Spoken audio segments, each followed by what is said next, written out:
여러분은 왜 스마트 스토어를 시작을 하시나요? 내 시간 자유롭게 쓰면서 월급 이상의 돈을 벌고 싶어서. 아마 대부분 그러실 거예요. 저도 그랬었거든요. 내 사업으로 월 1,000만 원을 찍어보는 게 진짜 제 꿈이었습니다. 그런데 제가 3년 만에 뭘 했냐면 매출 2, 3천 나오던 스토어를 제 손으로 접었습니다. 쏟아부은 시간은 3년.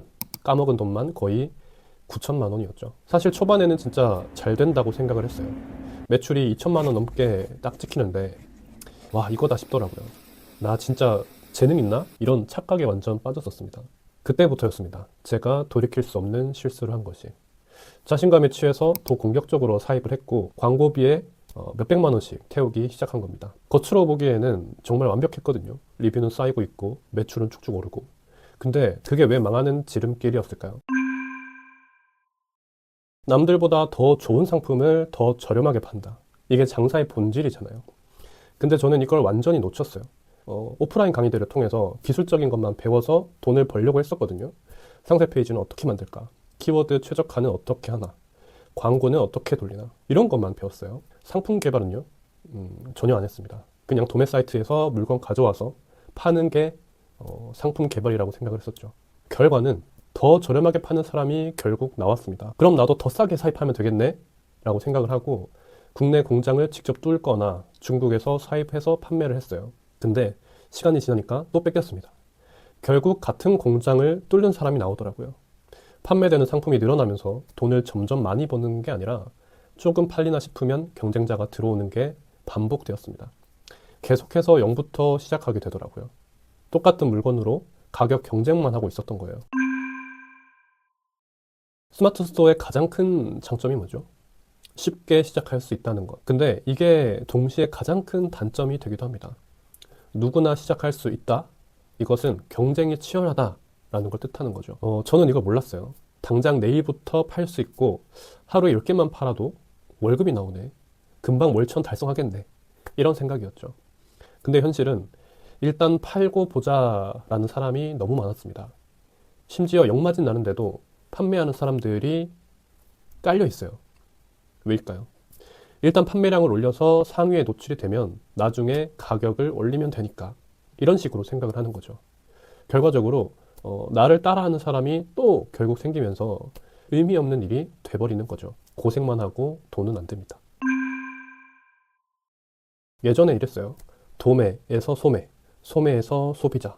명확한 유통 구조가 있었죠. 근데 지금은 도매 업체가 도매 사이트에서도 팔고 스마트 스토어나 쿠팡에도 직접 합니다. 결국 도매 업체를 이길 수가 없어요. 그들은 원가로 팔아도 되거든요. 저는 도매가에서 사서 소매가로 팔아야 되는데 도매 업체가 제 소매가보다 싸게 팔고 있어요. 이걸 어떻게 이기나요? 그리고 돈이 묶여 있습니다. 제가 말씀드린 세 가지 이유도 힘들었는데 진짜 치명타는 따로 있었어요. 돈맥 경화. 돈이 흐르질 않아요. 사업을 위해서 돈을 투입을 하는데 잘 팔리면 다행이지만 대부분은 잘 팔리지가 않죠. 그럼 위탁 판매로 시작하면 되잖아. 맞아요. 그게 정석이거든요. 위탁 판매로 판매량을 올리고 그 물건을 사입해서 수익률을 높이는 게 테크트리죠. 근데 이게 시간이 너무 오래 걸려요. 그리고 같은 제품을 사입하기가 너무 쉬워서 오래 걸려서 만들었는데 결국에 또 금방 뺏깁니다. 판매량이 감소하고 재고에 돈이 묶이고 새로운 상품을 개발 못하고 이렇게 악순환이 되는 거죠. 이렇게 3년 동안 하다 보니까 빚이 9천만 원이 되었습니다. 그때 깨달았어요. 아, 사업은 현실이구나. 강의에서 배운 기술, 뭐 최적화, 광고 이런 건 다 껍데기더라고요. 진짜 본질은 하나였습니다. 내 제품에 경쟁력이 있어야만 성공할 수 있다. 아무리 상세 페이지를 잘 만들어도 아무리 광고를 잘 돌려도 아무리 키워드를 최적화를 시켜놔도 제품 자체에 경쟁력이 없으면 의미가 없습니다. 이 간단한 걸 깨닫는데 3년이 걸렸어요. 그래서 저는 방향을 바꿨습니다. 스마트 스토어를 결국에는 접었고 다시 회사로 돌아갈까? 또 고민을 했었어요. 근데 내 인생을 회사에 갈아 넣는 것은 정말 하고 싶지 않더라고요. 그래서 내가 잘할 수 있는 게 뭐가 있지? 진지하게 생각을 해봤습니다. 인테리어가 다시 생각이 나더라고요. 대학교도 전공을 했고 본업으로 5년차까지 했었죠. 인테리어 경험 그리고 에어비앤비를 2개를 운영하면서 배웠던 게 있었어요. 이걸로 내 상품 그리고 경쟁력을 만들 수 있겠다. 그래서 저는 방향을 바꿨습니다. 스마트 스토어를 접고 다시 회사를 들어가는 것도 고민을 했었는데, 근데 내 인생을 회사에 갈아 넣는 것은 정말 하고 싶지가 않더라고요. 그래서 생각을 해봤어요. 내가 잘할 수 있는 게 뭐가 있지?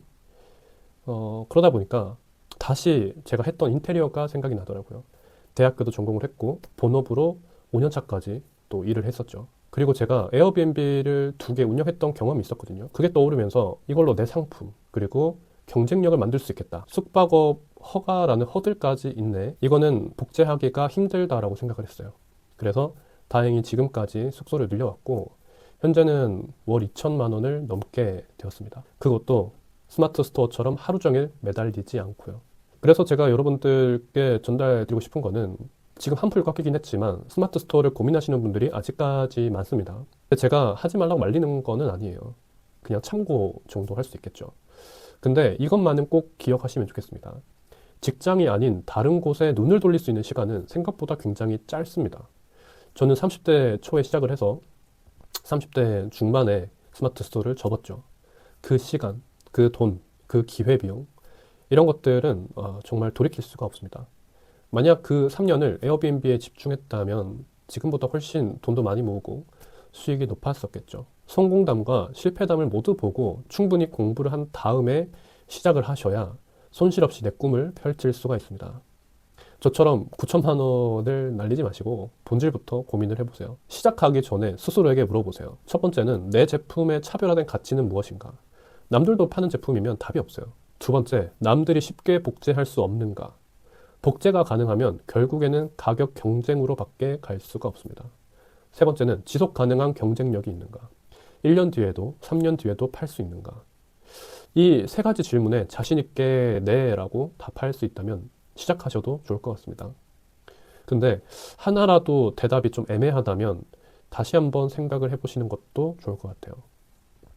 이 기술은 누구나 배울 수 있어요. 상세 페이지, 광고, 키워드 최적화, 이런 건 다 배우면 돼요. 근데 사업의 본질, 경쟁력, 차별화, 이거는 시간과 경험으로 쌓이는 겁니다. 저는 그걸 3년과 9천만 원을 주고 배웠습니다. 근데 후회는 하지 않아요. 그 경험이 있었기 때문에 에어비앤비를 하는 게 맞다라고 판단을 했고, 또 지금까지 올 수 있었거든요. 여러분들의 탈직장 또는 경제적 자유를 응원합니다. 제가 하는 사업에 대해서 궁금하신 분들은 아래 고정 댓글 영상을 참고를 해주세요. 그럼 저는 다음 주 더 좋은 영상으로 찾아뵙겠습니다. 감사합니다.